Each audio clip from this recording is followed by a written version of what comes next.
સુરતના સુરભી ડેરીમાંથી 2 દિવસ પહેલા નકલી પનીરનો જથ્થો ઝડપાયા બાદ આરોગ્ય વિભાગની કામગીરી સામે સવાલો ઉઠ્યા હતા।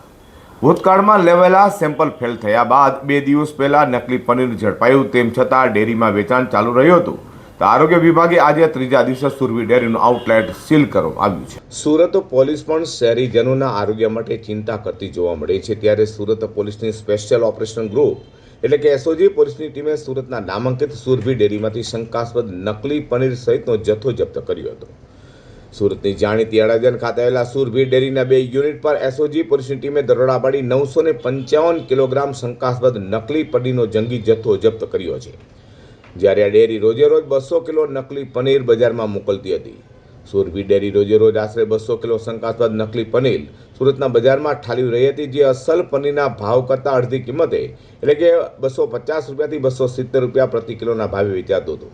જેમાં નકલી પનીર બનાવવા સ્પેશિયલ એટલે કે ગ્લેશિયલ એસેટિક એસિડનો ઉપયોગ કરતા આ એસિડનો ઉપયોગ દૂધને ફાડીને ઝડપથી પનીર બનાવવા માટે થતો હોવાનો આશંકા છે, જે સ્વાસ્થ્ય માટે ગંભીર નુકસાનકારક છે।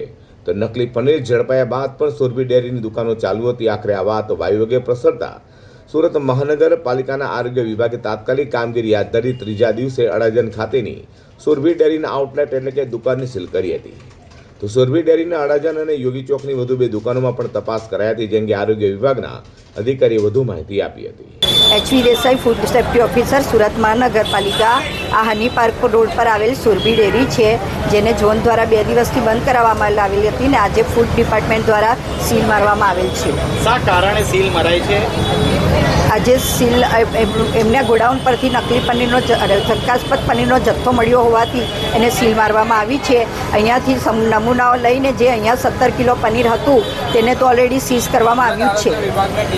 જ્યારે પકડાયું હતું ત્યારે કયા પ્રકારની કામગીરી કરાઈ? જ્યારે પકડાયું હતું ત્યારે ત્યાંથી પણ નમૂનાઓ લઈને જે જથ્થો હતો તે બધો જથ્થો સીઝ કરવામાં આવેલ છે। અત્યારે આ સીલ માર્યું છે, હવે પછીની કામગીરી શું થશે? આગળ હવે કાયદાકીય રીતે જે કાર્યવાહી થતી હશે તે કરવામાં આવશે। સુરત પોલીસના દરોડામાં શંકાસ્પદ નકલી પનીરનો જથ્થો મળી આવ્યા બાદ પણ સુરભી ડેરીની સંસ્થાઓ બેરોકટોકપણે ધમધમી રહી હતી। જો કે ભારે ચર્ચા બાદ આખરે આરોગ્ય વિભાગે સુરભી ડેરી સામે કાર્યવાહી કરી સીલિંગની કામગીરી હાથ ધરી હતી।